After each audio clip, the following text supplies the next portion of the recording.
Welcome back, y'all, and happy Friday. This is the Bluechip Breakdown, and I'm your host, Bull. Today, we're going to be talking about some things that Tennessee has done well this season that might have been overlooked, some things that will help us out in the college football playoffs. And then we'll also talk about some things that Tennessee does need to get cleaned up before we start with the college football playoffs. But please do us a very big favor before we get started. Please do make sure to like and subscribe to the channel.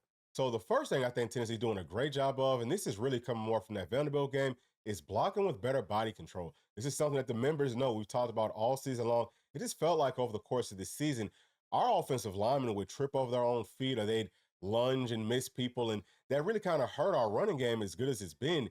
It got a lot better versus Vandy because they took their time, they play with better body control, which means that they have better body placement. And sometimes you don't have to kill folks, just line your body up so that you can wall them off and create that hole for the running backs. We saw a whole lot of that versus Vandy. If they can continue to do that in the playoffs, that's going to be huge because the running game is the biggest part of Tennessee's offense, or, it's the best part of Tennessee's offense. We have to be able to lean on that. It's all about getting that movement up front and just walling people off up front and giving those running back lanes to run because, man, if we have to go travel to some of these cold places, we've got to be able to run the football on a very consistent basis. And I was just so encouraged by what I saw from the offensive line. And I want to send a huge shout out to them. If any of y'all are watching this, please keep on doing what you're doing. Keep on working on that. And let's just build off of it. Let's make it even better because that right there is going to get us to the national championship. Next thing that I think some people probably would be overlooking are the run fits, especially from our linebackers. Well, that's another thing that we've talked about all season long. They needed to do a better job of fighting off those blocks, not necessarily, overrunning plays or getting there too slow. It felt like they were right on time versus Vandy, and they did a really solid job of kind of scraping over blocks or scraping under, beating it with power, beating it with speed, those types of things. Again, man, it's about running the football and stopping the run. Seeing these young linebackers stepping up the way that they did, even with guys like Edwin Spiller. I mean, everybody inside of that linebacking core looked a lot better at this point in the season, getting into their run fits than they did earlier. So that is a huge step forward, and I think that that's definitely going to help this team out once we get to the playoffs. Third thing is mainly sticking with those linebackers, but I'm talking about tight zone coverage. Something else that we've talked about all season long is not covering grass. Find just somebody and latch on to them within your zone coverages.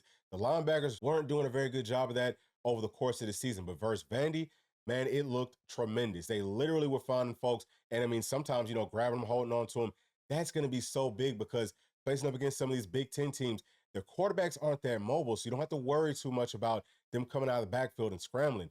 Just get to your depth, get to your spots, take away the passing threats down the field, and then our front four can get home. And that's when I think Tennessee is going to be very, very dangerous. And as good as the defense has been up to this point, man, I feel like in the playoffs, we match up so well versus so many of these teams. It's going to look even more dominant. And I think that, it starts in different places. But one of the spots that I absolutely love and I'm very impressed with from this team is with our linebackers doing a good job of, tightening up those passing lanes, playing tight coverage inside a zone. And last thing that we've talked about pretty much all season long is Nico's ball placement on deep passes. We talked a lot about, man, he's overthrowing everything, which was fine at first, but it got a little bit too consistent. We've got to start hitting on some of those deeper passes. So we said, hey, maybe he needs to try to throw the ball to the middle of the field more. And even on that interception, it looks like that's what he did. And maybe underthrow it some. He underthrew that a little bit too much.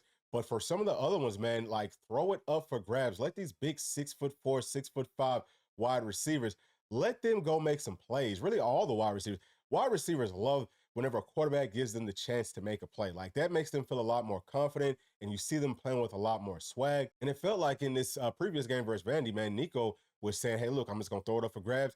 Y'all go make the play. And, most of the time they did. Sometimes you can get pass interference and things like that, but that's critical in some of these big time matchups where it's do or die. Man, those penalties that get your first downs to keep those chains moving, that also lets these cornerbacks know or, secondary players know, hey, man, look, these guys are bigger than me. They're faster than me. So I had to give them a lot more cushion. Now, all of a sudden, everything else opens up tremendously. So I think that Nico did a great job of, putting the ball in some spots to let his wide receivers make some plays. But as we kind of touched on with the interception that he did throw versus Vandy, he threw that one a little bit too late. I think he's still throwing the, deep passes a little bit too late. He's got to work on, especially on three-step drop type stuff, if it's just like a straight go ball or if it's a straight fade.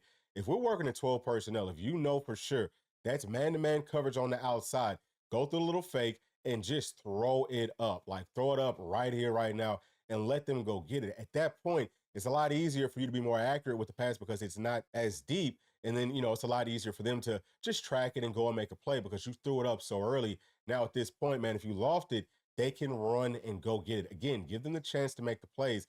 That's something else that I think that Tennessee can most definitely, improve upon. And that would be the first thing that we are touching on today. Last major thing that I feel like Tennessee does need to get fixed before we hit the playoffs are to minimize penalties. And what you're looking at right now is from Pro Football Focus. You can see how many times each player was penalized over the course of the season. Now, Pro Football Focus says that we have 96 accepted penalties over the course of the season, but I've seen 99 in some other spots. That averages out to about 8 penalties per game. That's the most in the SEC. It's almost the most in the entire country. We're at like 130 or like 130 something. So Josh Heupel's teams typically are one of the most penalized teams in the entire country. It might have to do with the up-tempo stuff that we do, which we've slowed down a lot this season. I can't quite tell you what it is, but it is something that we need to try to get fixed moving forward. And we talked some about, John Campbell, right? So he's up at the top. He's got the most penalties that have been accepted this season with 12.